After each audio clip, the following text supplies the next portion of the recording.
Hey guys, welcome to ETH Denver, everybody. I'm David. I'm with Magic. We're formerly known as Fortmatic.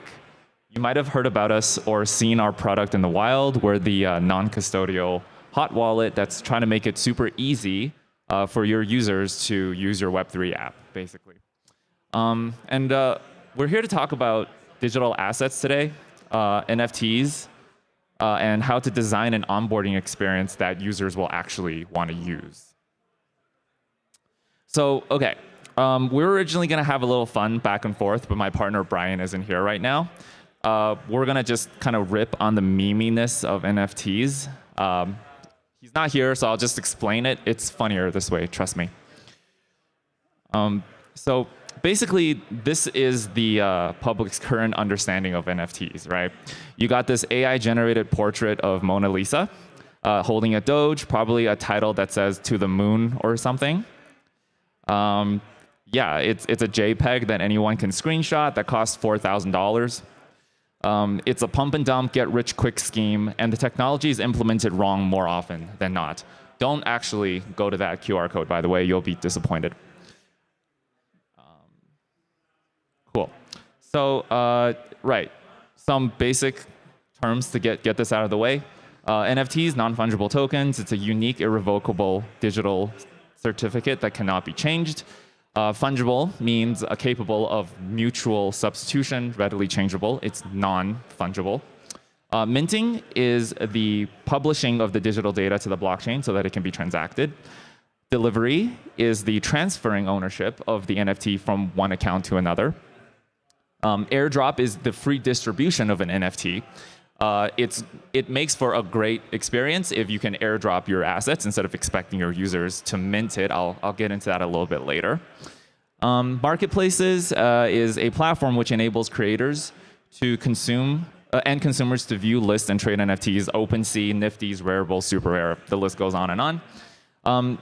Checkout is the process of purchasing an NFT, which will typically include creating a wallet and taking payment via fiat on-ramp. And finally, IPFS is the interplanetary file system. Think of this as decentralized file storage. Blockchains really can't hold a lot of stuff on it right now, so we need another decentralized mechanism for storing files. Because if you just put all the assets themselves on Amazon, then it kind of defeats the purpose of being decentralized. Okay, so why do NFTs matter, right? NFTs matter because they represent ownership in a digital world. While it's nice that you can pay an ungodly amount of money for a photo of Mona Lisa holding the Doge, it's a very superficial understanding of what this technology means. A good way to illustrate this is via token gating. So token gating is a method to verify access to a digital community. When you checked in earlier to ETH Denver, you needed an NFT in a wallet in order to get let in. So this is a very basic example of token gating. Let's say in the future, when ETH Denver is fully decentralized, remote, and takes place all over the world, or even completely virtual, right? Checking whether or not an attendee has access to the virtual spaces or online services for ETH Denver can be as simple as checking for an asset in a crypto wallet. And on the implementation level, it's basically looking inside a user's wallet for an NFT that you're expecting to see as a part of user authentication. Once you've validated that the user holds the asset, you can treat them accordingly. It's kind of like access control on the blockchain. So you can imagine plenty of use cases for this technology, including like loyalty programs, rewards programs, events, tickets, passes, product keys, digital licensing can all be done on this way in Web3. And obviously, identity and access control. Again, check for balance of the existence of the asset that you're expecting before you let users proceed with the dApp is one clear use case for digital assets. So these unique tokens are how you are going to prove your membership in the digital world. Think of them as sort of membership passes for online communities. In real life, yes, but the impact is much more profound if you consider them in the context of network states. In a fully decentralized digital future, these assets are going to be how you prove that you belong to a particular group, whether it's the network state of your job, your church, your improv group, or any other kind of community you can think of.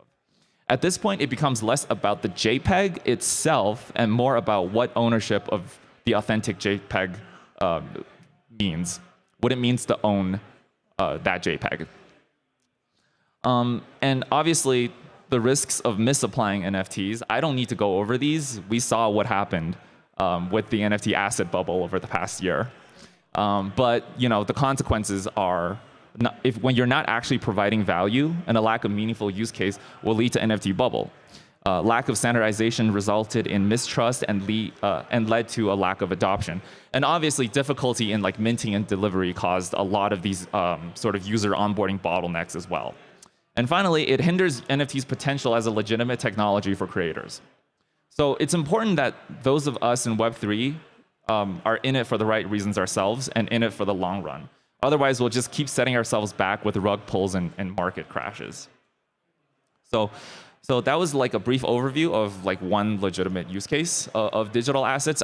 I named one. There are a couple others. But yeah, I guess now let's kind of switch gears a little bit and talk about user experience. So we work with some pretty known brands, and in our experience of the market today, companies and projects are really struggling to find user-friendly Web3 onboarding experiences that people can actually use. We see these big Web2 companies trying to get in on Web3. Their use cases are usually really cool. For example, Mattel recently launched a set of Hot Wheels NFTs with us.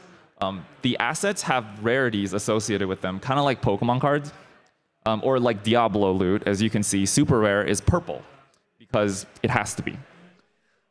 So you purchase a pack of them with your credit card and get some random cars in a digital loot box. This use case is a no-brainer if you're sitting on an IP like Hot Wheels. It's a great way for Mattel to leverage their brand and build relationships with their customers, and that's amazing to see happen in Web3. When it came to implementation, though, there were some pitfalls we helped Mattel navigate, especially when it came to actually launching their experience. We saw similar trends when working with other partners too, and consistently the elephant in the room, the elephant we find in every room, is gas fees. So just a quick recap. Gas fees are paid with every transaction on the blockchain, including minting, which is the smart contract call that creates the digital asset. It doesn't matter if you use L1s or L2s, the cost of minting and delivering the asset to the intended recipient needs to be footed by somebody. Somebody's paying for this at some point. I know OpenSea does lazy minting, where the minting and delivery isn't done until the asset is purchased. And that's definitely an option to consider, but regardless, who you are expecting to do the minting will have serious implications on your onboarding experience and user adoption. So think about this problem early will help you avoid a lot of headache up front and ensure that your launch is as smooth as possible and that you can get the largest possible audience for your product. Let's consider some scenarios. So let's say you expect your users to do this.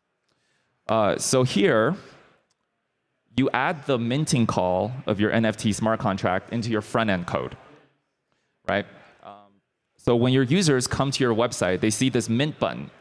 They connect their wallet, and then they make the mint call to the blockchain directly. This has some pros and cons.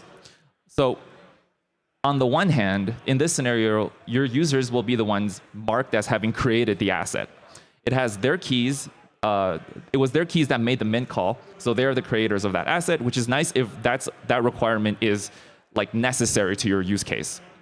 On the other hand, the barrier to entry to your users just got a whole lot higher. So understand that most people are not going to have crypto wallets, not going to have crypto in their crypto wallets, or know how, or have the patience to be able to navigate crypto exchanges to get crypto in their wallets so they can make the mint call. And depending on network congestion, the cost of minting, especially if you're on a layer 1, can be really prohibitively high. So the point here is to really think about who should be doing the minting for your particular use case. Who are you offering this experience to? Is it to a Web3 native audience who already have crypto in their wallets? Or are you trying to reach a broader audience? If you're trying to reach everyone, understand that, like, yeah, most of Web 2 falls into this category. So now let's look at a different scenario. Another way you can do minting is mint the asset yourself as the developer or the platform offering the digital asset, either ahead of time or at the time that the request is made to claim the NFT. This involves having a wallet or a bunch of wallets. We know them as fleet wallets, sitting on your server side, ready to fulfill these minting requests coming in. So a user comes in, they don't have a wallet. You help them make the wallet either through Magic or the wallet provider of your choice. I hear MetaMask is popular. And now they have an empty wallet ready to receive the asset.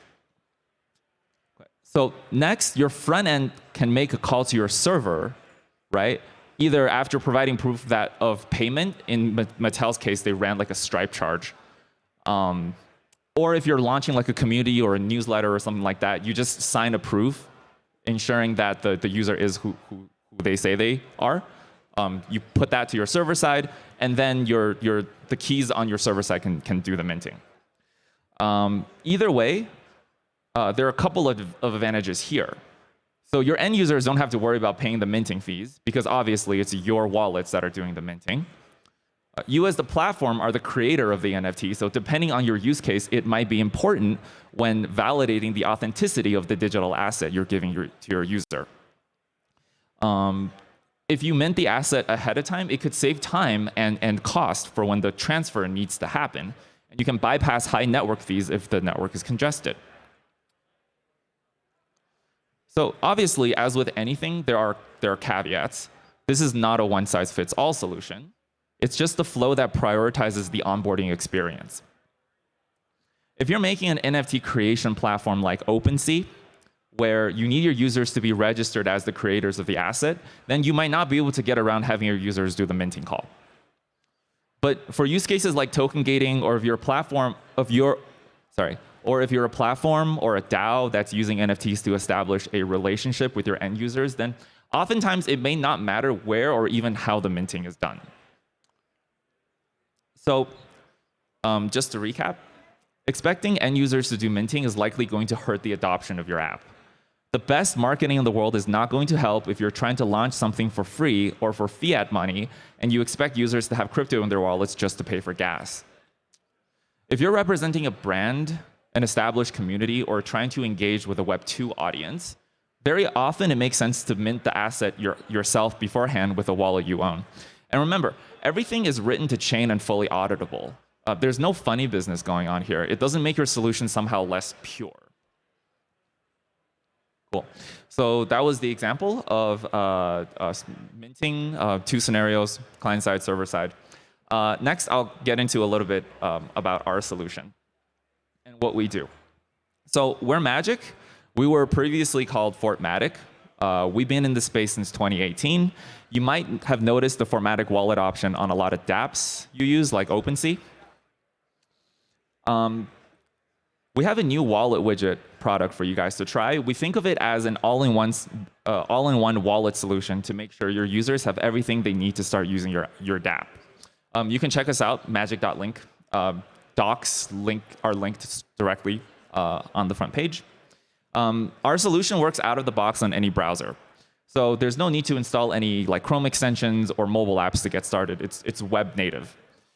Our key management is served out of an iframe embedded in your app, so it integrates pretty seamlessly into whatever experience you're looking to offer, basically.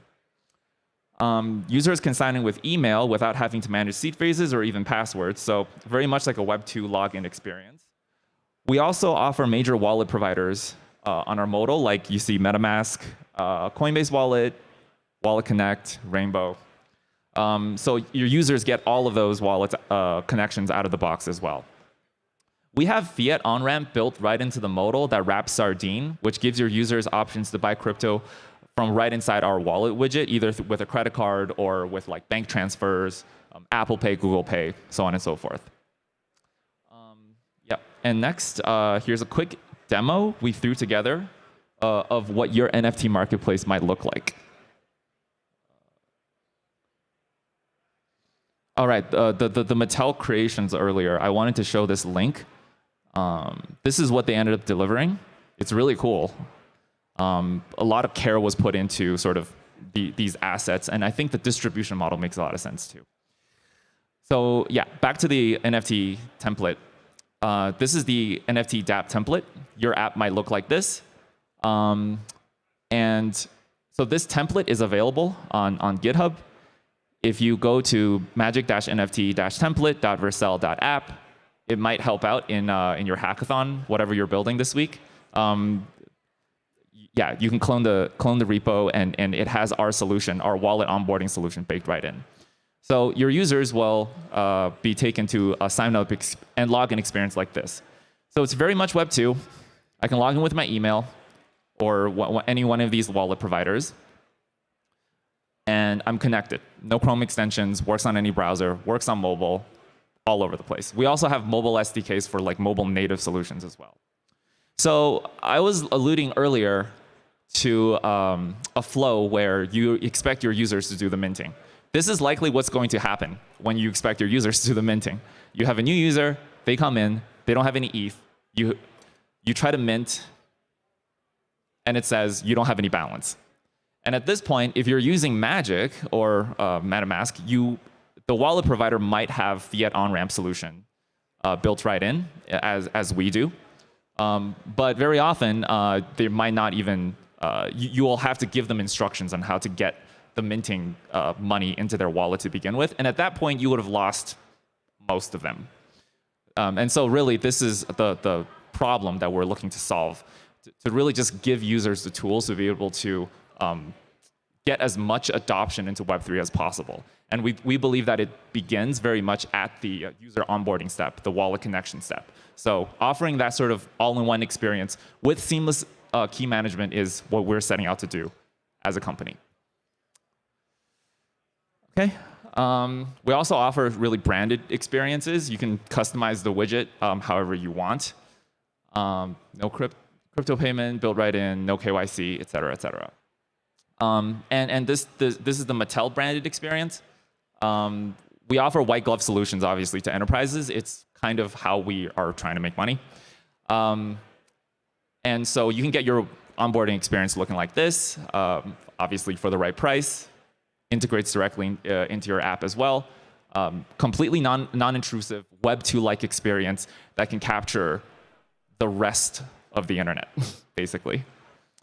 And here's some conversion numbers compared to the original solution that Mattel was using for onboarding. It's really a no-brainer if everybody can kind of sign in and make a crypto wallet with their email, and they don't have to worry about minting fees, et cetera, et cetera. Yep. OK. And so just to recap, NFTs enable secure ownership and token gating, can monetize digital content. It's important to do it right. Current Web3 experiences are terrible for user adoption for a variety of reasons. Wallet onboarding and high gas prices are challenges to NFT adoption. And solutions like Magic exist to make onboarding users easier, as well as the things I talked about earlier regarding implementing token gating properly, as well as maybe thinking about who does the minting and when. So yeah, we're here, all of ETH Denver. And as I alluded to earlier, we have a brand deal with Mattel. We're in the gaming section in the Sport Castle. Yes, our booth is located next to the coffee stations. We have some Hot Wheels that you can stop by if you're a builder and you sign up for like the builder package. You can race some Hot Wheels and get some cars, which I think is super fun. All right, that's it. That's it for my time.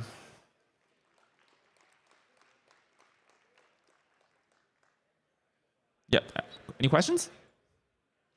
Yes. We're iOS, Android, React Native, Flutter. Yeah. Magic.link/docs to get you started. Yes.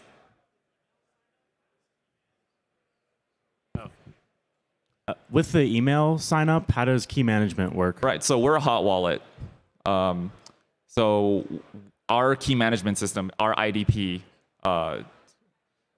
generates the keys. We store the encrypted keys, and then we store access credentials on Amazon KMS. And so we don't see the keys sort of plain text, but we are mapping users to emails in our system, if that makes sense.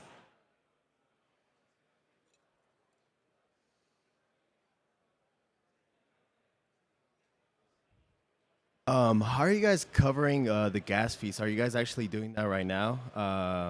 Having the So having we don't cover gas fees. The thing I was saying earlier. having a wallet where you can input your wallet with a reserve of some ETH, and then it's able to cover for your users. No, so what I was alluding to earlier, right? So right now, this template is a solution where you're expecting your users to pay gas fees with our solution. There is no way around this. I know there are solutions that claim to like subsidize gas fee, but what I was alluding to earlier is you can get around the having your users pay gas by minting the assets yourself. Right? And this way, as far as your end user is concerned, they log in, you make a new wallet for them, and all that wallet does is receive the asset. You send it to them. And so if you do that, it's not like you compare that with a profit model. You can charge them fiat ahead of time, but it's like transactions that they understand. Like I put my credit card in, I pay $20, it made me an asset, I got the asset, right? So that could mean make or break basically the user onboarding experience.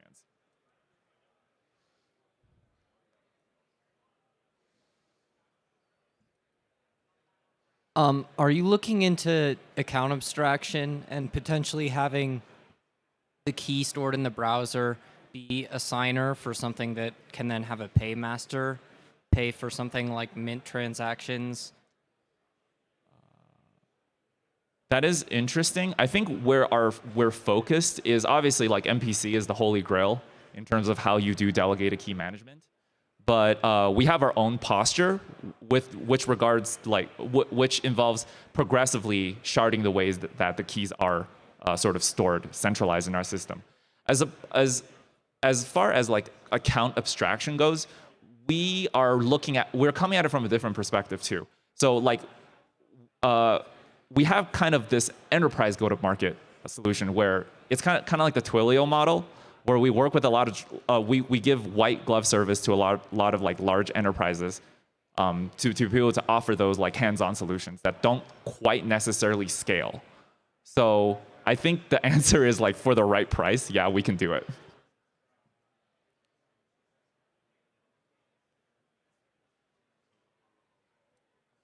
Thank you. My question is, do you think there will be ways for apps to help users graduate to a fully self-custodied solution with the keys, even if they start with your semi-custodied one? Or do you expect this to be sufficient for most use cases? So as far as your app is concerned, it's important for you to build in the transfer functionality of the assets out. So that if your users want to, let's say they don't trust the hot wallet anymore, that there's a way for them to divest out of the system. We offer ways for users to export the keys out of our solution, right? But I think a more robust approach is building in like transfer functionality. Like this is an asset you got with our system. This is how you transfer it to a different address. And then it wouldn't matter how your users get that cold wallet at that point.